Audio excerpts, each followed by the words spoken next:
नमस्कार, इस वक्त के बुलेटिन में आप सभी का स्वागत है और मैं हूं आपके साथ रहनुमा। चलिए आज की अहम खबरों पर नजर डालते हैं। देश भर में कोरोना के केस एक बार फिर तेजी से बढ़ने लगे हैं। दरअसल दिल्ली, महाराष्ट्र और कर्नाटका में कोरोना के केसेस खासकर बढ़ रहे हैं। 1200 से ज्यादा केसेस इस वक्त अब तक देश में सामने आए हैं। इन सबसे ज्यादा मामले केरल में दर्ज किए गए हैं। इस राज्य में कोरोना के 430 मामले सामने आ चुके हैं। महाराष्ट्र में 208 लोग कोरोना पॉजिटिव हैं। दिल्ली और कर्नाटक में भी कोरोना के 100 से ज्यादा केसेस सामने आ चुके हैं। बात करें पिछले 24 घंटों की तो बिहार में 6 कोरोना के केसेस सामने आए हैं। वहीं अरुणाचल प्रदेश में भी एक शख्स कोरोना पॉजिटिव पाया गया है।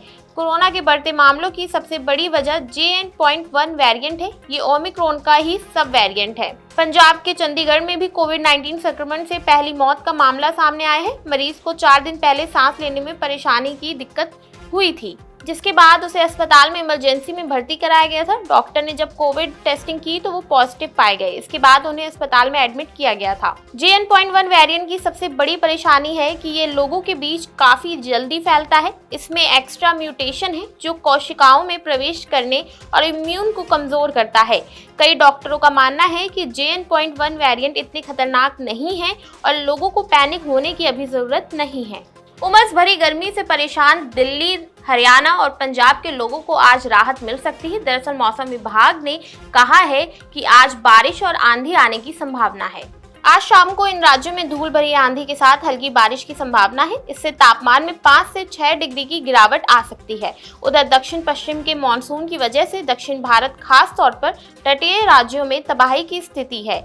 आज फिर से दक्षिण भारत के केरल, कर्नाटक और गोवा राज्यों में भारी बारिश का रेड अलर्ट जारी किया गया है। इसी प्रकार तेलंगाना, दक्षिण छत्तीसगढ़, आंध्र प्रदेश, दक्षिण ओडिशा, अंडमान और निकोबार द्वीप समूह के अलावा पूर्वोत्तर भारत में मणिपुर और मिजोरम में हल्की मध्यम बारिश का ऑरेंज अलर्ट जारी किया गया है।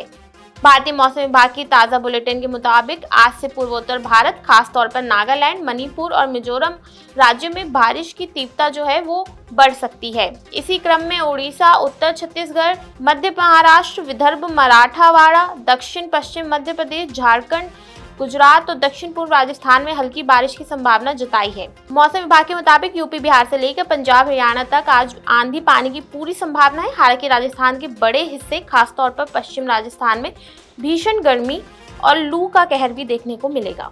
पाकिस्तान से सटे राज्यों में आज मॉक ड्रिल होनी थी जो स्थगित कर दी गई है।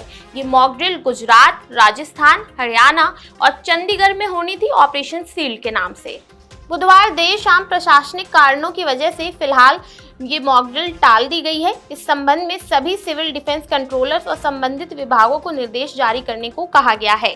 इस अभ्यास के तहत हवाई हमले, ब्लैकआउट, इमरजेंसी एग्जिट और मेडिकल हेल्प की मॉक ड्रिल की जानी थी ताकि आपदा के समय नागरिक और प्रशासनिक प्रतिक्रिया की तैयारियों को जांचा जा सके। ऑपरेशन सील्ड के तहत होने वाली मॉक ड्रिल में नागरिक सुरक्षा वार्डन, स्थानीय प्रशासन के कर्मचारी के साथ ही NCC, NSS, NYKS, Bharat scouts और गाइड्स जैसे युवा स्वयं सेवक भाग लेने वाले थे। नागरिकों को आपातकालीन स्थितियों के प्रति जागरूक करने के उद्देश्य से भी इसे अहम माना जा रहा है।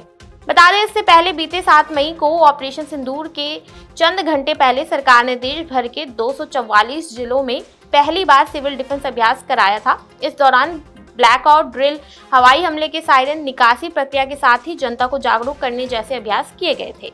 अरबपति कारोबारी एलन मस्क ने बड़ा फैसला लेते हुए खुद को ट्रंप प्रशासन से अलग करने का ऐलान कर दिया है। उन्होंने सोशल मीडिया की पोस्ट के जरिए ये जानकारी दी है। सोशल मीडिया पोस्ट में मस्क ने लिखा कि चूंकि विशेष सरकारी कर्मचारी के रूप में मेरा निर्धारित समय समाप्त हो रहा है, इसलिए मैं राष्ट्रपति ट्रंप को फिजूल खर्ची कम करने का अवसर देने के लिए धन्यवाद देना चाहूंगा। डॉज मिशन समय के साथ और मजबूत होगा क्योंकि ये सरकार में जीवन का एक तरीका बन जाएगा। अमेरिकी राष्ट्रपति डोनाल्ड ट्रंप ने एलन मस्क को सरकारी खर्च कम करने की जिम्मेदारी दी थी। ट्रंप जब जनवरी में व्हाइट हाउस पहुंचे थे तब उन्होंने मस्क को नए सरकारी विभाग department of government efficiency DOGE का नेतृत्व सौंपा था।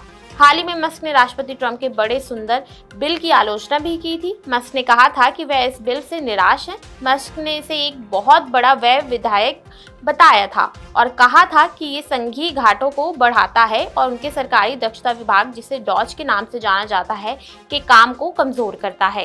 प्रधानमंत्री मोदी 29 और 30 मई को बंगाल, बिहार, सिक्किम और उत्तर प्रदेश के दौरे पर रहेंगे। इस 2 दिवसीय यात्रा के दौरान वे इन राज्यों में विभिन्न विकास परियोजनाओं का उद्घाटन व शिलान्यास करेंगे। इसी के साथ कई जनसभाओं को भी संबोधित करेंगे। पीएम मोदी 29 मई को सिक्किम की राजधानी गंगटोक और बंगाल के अलीपुरद्वार के दौरे पर जा रहे हैं।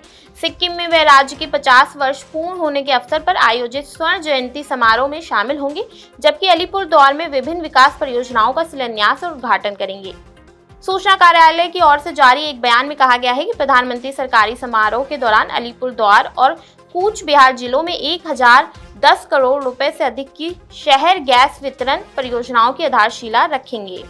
वहीं सिक्किम बंगाल का दौरा करते हुए गुरुवार शाम 5 बजे प्रधानमंत्री पटना पहुंचेंगे। बिहार यात्रा के पहले दिन वे पटना हवाई अड्डा के नवनिर्मित टर्मिनल का उद्घाटन और बेहता हवाई अड्डे का शिलान्यास करेंगे। शाम में पटना हवाई अड्डा से लेकर आयकर गोलंबर तक लगभग 4 किलोमीटर लंबा रोड शो भी करेंगे। बता दें, बिहार के बाद पीएम मोदी 30 मई को ही कानपुर के दौरे पर भी चले जाएंगे। कानपुर दौरे में भारतीय सेना पराक्रम के प्रतीक ऑपरेशन सिंदूर की झलक दिख सकती है। तो ये थी आज की अहम खबरें जिन पर हमारी दिन भर नजर बनी रहेगी। ऐसे ही देश और दुनिया की तमाम खबरों के लिए देखते रहिए नवोदय टाइम्स पंजाब केसरी।